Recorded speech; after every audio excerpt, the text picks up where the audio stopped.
नमस्कार विद्यार्थी मित्रांनो, स्वागत आहे तुम्हा सर्वांचं महा एक्झाम पॉईंट आपल्या एज्युकेशनल यूट्यूब चॅनलवरती. तर विद्यार्थ्यांनो, आपला आजचा व्हिडिओचा भाग हा 2 आहे, ज्यामध्ये आपण मुंबई उच्च न्यायालय भरती 2025च्या आपल्या येणाऱ्या लेखी परीक्षा संदर्भात आपण परीक्षाभिमुख अशी अतिशय महत्त्वाचे अतिसंभव प्रश्न आपण रेग्युलरली आपल्या व्हिडिओजमार्फत आपण कव्हर करत आहोत, ज्यामध्ये आपण लिपिक व शिपाई हमाल या पदाकरता मित्रांनो हे संपूर्ण काही प्रश्न आपण पाहत आहोत. त्यामध्येच आपण काल परवा ज्या मित्रांनो आपण प्रिव्हियस इयर क्वेश्चन पेपर देखील सोडवले आहेत, ज्यामध्ये 2023 आणि जो रिसेंटली 10 ऑगस्ट 2025 रोजी झालेला जो पेपर आहे, तो देखील मित्रांनो आपण मागीलच्या दिवसांमध्ये आपण जो की कव्हर केलेला आहे. जर तुम्ही त्या व्हिडिओचे पार्ट पाहिले नसाल तर त्या संपूर्ण व्हिडिओची लिंक तुम्हाला खाली या व्हिडिओच्या डिस्क्रिप्शन बॉक्समध्ये मिळेल, किंवा मित्रांनो तुम्हाला ते आपल्या चॅनलच्या डॅशबोर्डमध्ये जाऊन देखील मित्रांनो त्या ठिकाणी तुम्हाला ते सविस्तरपणे व्हिडिओ पाहता येणारे असतील. आणि मित्रांनो त्या प्रकारचा सेम टू सेम पेपर तुम्हाला यावेळेस देखील पाहायला मिळणारा आहे. त्यामुळे व्हिडिओमधला प्रत्येक प्रश्न इम्पॉर्टंट असणार आहे. व्हिडिओला तुम्ही शेवटपर्यंत आणि काळजीपूर्वक पहा मित्रांनो. तर आपला आजचा भाग हा 2 आहे आणि 2 मधला आपला प्रश्न क्रमांक पहिला असा आहे बघा, काय म्हणतो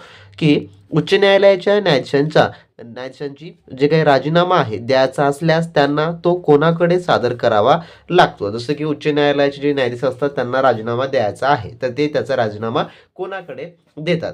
तर याचं जे उत्तर आहे ते आहे ऑप्शन नंबर जे की ब, राष्ट्रपती यांच्याकडे जे आहे थोडक्यामध्ये त्यांना जे आहे त्यांचा जो काही राजीनामा आहे तो सादर करावा लागतो. तर उच्च न्यायालयाच्या न्यायाधीशांना त्यांचा राजीनामा राष्ट्रपतीकडे सादर करावा लागतो, कारण उच्च न्यायालयाच्या न्यायाधीशांची नेमणूक जे की राष्ट्रपती हे करतात आणि ते राष्ट्रपतीच्या इच्छेनुसार जे की पद धारण करतात. त्या कारणास्तव जे आहे थोडक्यामध्ये राष्ट्रपतीकडे जे की सादर करावा लागतो. आणि तुम्हाला यासारखेच प्रश्न जे आहे येणाऱ्या तुमच्या परीक्षेमध्ये पाहायला मिळणारे असतील, त्यामुळे अशा प्रकारच्या प्रश्नांचा तुम्हाला अभ्यास जो आहे तो भरपूर प्रमाणामध्ये वाढवायचा आहे. त्यानंतर प्रश्न 2 आपला, केंद्र शासन व राज्य शासनाच्या वतीने सुरू करण्यात आलेल्या राज्यातील पहिले ग्राम न्यायालय कोठे आहे? तर हा एक PYQ बेस्ड क्वेश्चन्स आहे, कारण का मागील वर्षी परीक्षेमध्ये हा विचारण्यात आलेला प्रश्न आहे. तर याचं जे उत्तर आहे ते आहे ऑप्शन नंबर थोडक्यामध्ये जे की क, राळेगण सिद्धी या ठिकाणी जे थोडक्यामध्ये जे की न्यायालय जे आहे ते सुरू करण्यात आलेलं आहे. तर कोणतं आहे जे की राज्यातील पहिले ग्राम न्यायालय आहे. पर्याय नंबर जे की क याचं जे आहे ते उत्तर होणार असेल. त्यानंतरचा प्रश्न पुढील आपला तिसरा असा आहे, काय म्हणतो पहा, की कोणत्या कायद्याने ग्रामपंचायत जे की ग्राम न्यायालयाची स्थापना जी आहे ती स्थापन झालेली आहे? जे की ग्राम न्यायालयाची स्थापना कोणत्या कायद्याअंतर्गत करण्यात आलेली आहे? तर याचं उत्तर जे आहे ते आहे ऑप्शन नंबर जे की सी, म्हणजेच काय तर क, ग्राम न्यायालय कायदा 2008 अन्वये. तर ग्राम न्यायालयाची जी स्थापना आहे ती झालेली आहे ग्राम न्यायालय कायदा 2008 नुसार करण्यात आली असून, आणि हा कायदा लागू करण्यात आलेला आहे 2 ऑक्टोबर 2009 या सालापासून जो आहे हा कायदा लागू करण्यात आलेला आहे. त्यामुळे या स्थापना आणि लागू वर्ष हे दोन्ही पण तुम्ही इम्पॉर्टंट आहेत, लक्षात ठेवून घ्या, कारण का तुम्हाला परीक्षेमध्ये दोन्हीपैकी कोणत्यावरही प्रश्न जो आहे तो विचारला जाण्याचे चान्सेस असतात मित्रांनो. त्यानंतरचा चौथा प्रश्न, उच्च न्यायालयातील न्यायाधीशांच्या नेमणुका करण्याचा अधिकार कोणास आहे? तर खालीलपैकी. तर याचं उत्तर आहे ऑप्शन नंबर जे की क, राष्ट्रपती यांना जे आहे थोडक्यात अधिकार आहे. जसं की मी वर तुम्हाला प्रश्न क्रमांक 1 मध्ये त्याचं स्पष्टीकरण त्यावेळी सांगितलं होतं की नेमण्याचा अधिकार आणि राजीनामा घेण्याचा अधिकार हा दोन्ही पण कोणाला आहे? तर तो राष्ट्रपती यांना आहे. म्हणून उत्तर काय होईल? जे की पर्याय नंबर जे की क याचं जे आहे ते उत्तर होणार असेल.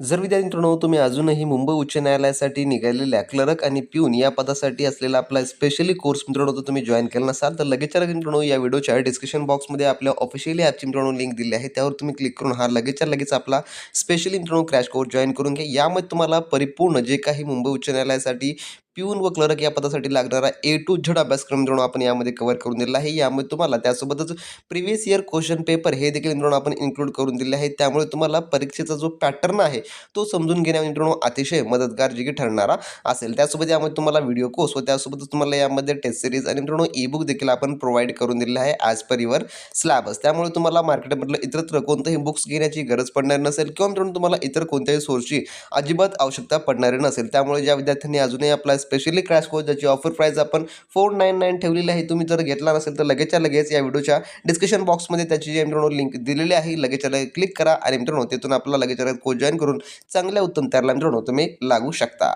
जर विद्यार्थी मित्रांनो तुम्ही अजूनही आपली उच्च न्यायालय पदभरतीसाठी असलेली स्पेशली मित्रांनो क्रॅक सिरीज जर आपण जॉईन केलं नसाल तर लगेचच्या लगेच या व्हिडिओच्या डिस्क्रिप्शन बॉक्समध्ये आपल्या ऑफिशियली ॲपची लिंक दिली आहे, तिथून तुम्ही जॉईन करून घ्या. त्यामध्ये आपण लिपिक व शिपाई हमाल या दोन्ही पदांची तुम्ही कंबाईनमध्ये तयारी करू शकाल. असे सर्व काही त्या पद्धतीने आपण त्यामध्ये व्हिडिओ कोर्स व त्यासोबतच टेस्ट सिरीज आणि ई बुक इंटिग्रेट करून दिलेला आहे, ज्यामुळे तुम्हाला कोणतंही महागडं बुक्स घेण्याची गरज पडणार नसेल किंवा तुम्हाला अति महागडे कोर्सेसची अजिबात गरज पडणार नसेल. मित्रांनो संपूर्ण काही आपण एकाच ठिकाणी तुम्हाला उपलब्ध करून दिलेलं आहे, त्यामुळे लगेच आपली ॲप डाउनलोड करा आणि मित्रांनो चांगल्या उत्तम तयारीला लागा. त्यानंतरचा आपला पुढील जो की 5वा प्रश्न असा आहे, महाराष्ट्रातील पेंच राष्ट्रीय उद्यान खालीलपैकी कोठे आहे? तर याचं उत्तर आहे ऑप्शन नंबर ए, जे की नागपूर या ठिकाणी आहे. तर पेंच हे राष्ट्रीय उद्यान कुठे आहे? तर नागपूरमध्ये आहे.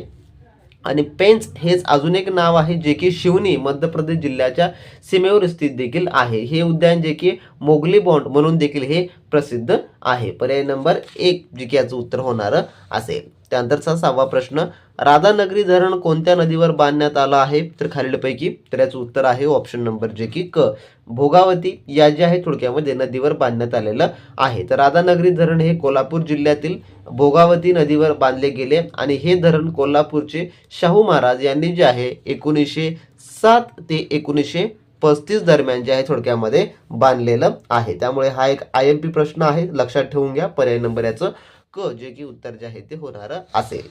त्यानंतर आपला पुढील प्रश्न 7वा असा आहे, ग्रामगीता हा काव्यसंग्रह कोणी रचलेला आहे खालीलपैकी? तर याचं उत्तर आहे ऑप्शन नंबर ए, जे की संत तुकडोजी महाराज यांनी जो आहे ग्राम ग्रंथ हा जो आहे काव्यसंग्रह रचलेला आहे. तर संत तुकडोजी महाराज यांनी ग्रामगीता हा जो आहे काव्यसंग्रह रचला आहे.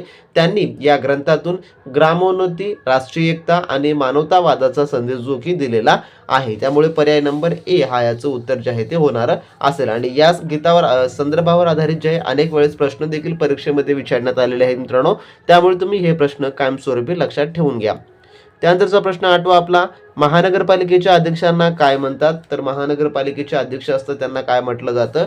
तर याचं उत्तर आहे ऑप्शन नंबर जे की महापौर असं जे आहे ते म्हटलं जातं.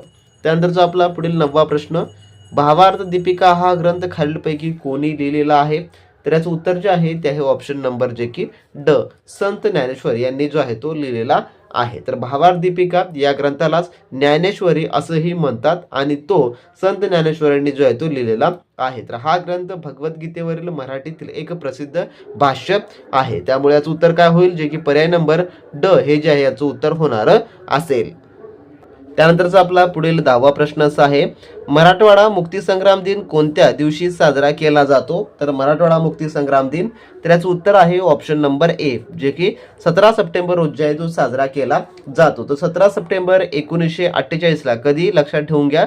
17 सप्टेंबर 1948 रोजी मराठवाडा प्रदेश हे हैदराबादच्या निजामाच्या राजवटीतून मुक्त झाला. त्यामुळे दरवर्षी 17 सप्टेंबर हा दिवस जो आहे मराठवाडा मुक्तीसंग्राम दिन म्हणून जे आहे ते साजरा केला जातो. त्यामुळे पर्याय नंबर अ याचं जे आहे ते उत्तर होणार असेल मित्रांनो. त्यानंतरचा प्रश्न 11वा, मराठी सत्तेचा उदय हे पुस्तक कोणी लिहिले खालीलपैकी?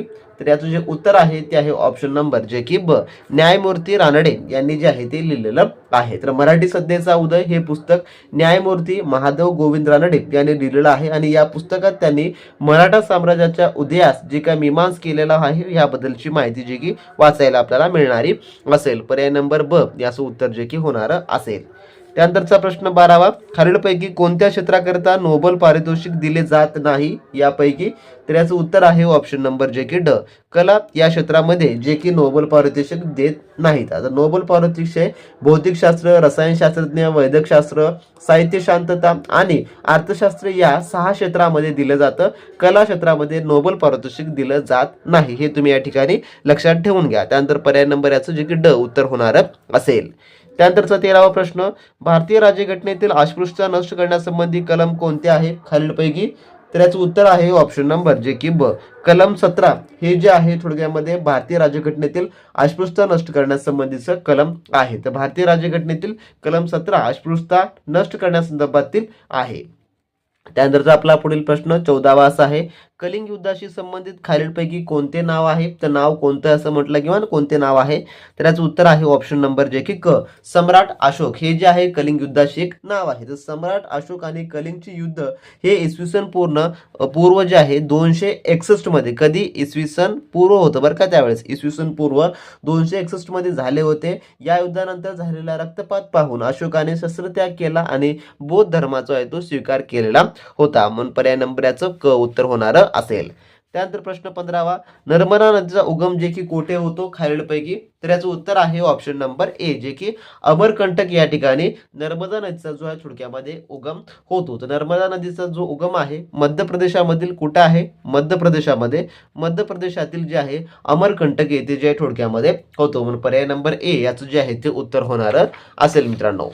त्यानंतरचा आपला पुढील प्रश्न जो की 16वा असा आहे, स्वयंचलित वाहनातून कोणता विषाणू वायू बाहेर जे आहे ते पडतो यामधून, तर याचं उत्तर आहे ऑप्शन नंबर जे की ब, कार्बन मोनॉक्साईड हा जो आहे थोडक्यामध्ये विषाणू वायू जो आहे तो बाहेर पडतो. जेवढे काही स्वयंचलित वाहनं असतात ज्यामध्ये अपूर्ण ज्वलनातून कार्बन मोनॉक्साईड, ज्याला आपण CO असं इंग्लिशमध्ये याची संज्ञा देतो, तर हा विषाणू वायू बाहेर पडतो आणि हा वायू मानवी आरोग्यासाठी अत्यंत थोडक्यामध्ये हानिकारक आहे. म्हणून पर्याय नंबर याचं ब जे की उत्तर आहे होणार असेल मित्रांनो. त्यानंतर आपला प्रश्न क्रमांक 17वा असा आहे, महाराष्ट्र इंटेलिजन्सी अकॅडमी कोणत्या ठिकाणी आहे खालीलपैकी, तर याचं उत्तर आहे ऑप्शन नंबर जे की ड, पुणे या ठिकाणी जे आहे महाराष्ट्र इंटेलिजन्सी अकॅडमी आहे. तर त्याला आपण MIA असं देखील म्हणतो शॉर्टमध्ये. तर MIA म्हणजेच की महाराष्ट्र इंटेलिजन्सी अकॅडमी पुणे या ठिकाणी स्थित आहे. येथे महाराष्ट्र पोलिसांच्या गुप्तचर विभागातील अधिकारी आणि कर्मचाऱ्यांना जे आहे ते प्रशिक्षण या ठिकाणी थोडक्यात दिलं जातं. पर्याय नंबर याचं ड जे की उत्तर जे आहे या ठिकाणी होणार असेल. तर असे मित्रांनो आपल्या आजच्या व्हिडिओमधले काही आपण टॉप 17 क्वेश्चन जे आहे या पदभरतीसाठी आपण पाहिलेले आहेत. जर तुम्हाला अतिशय मित्रांनो चांगल्या पद्धतीनं क्रॅक करायचं असेल ही एक्झाम, तर लगेच आपला जो स्पेशल क्रॅश कोर्स बॅच आहे तो जॉईन करून घ्या तुम्ही. डिस्क्रिप्शन बॉक्समध्ये त्याची लिंक जी आहे ती आपण उपलब्ध करून दिलेली आहे, ज्यामध्ये तुम्हाला संपूर्ण काही परीक्षा विमुखाशी संपूर्ण कंटेंट एकाच ठिकाणी मित्रांनो आपण उपलब्ध करून दिलेलं आहे. तर आपण भेटूया नेक्स्ट पार्टमध्ये नवीन प्रश्नांसोबत, नवीन माहिती, नवीन अपडेट सोबत. तोपर्यंत मित्रांनो बी प्रॅक्टिस क्रॅक एक्झाम.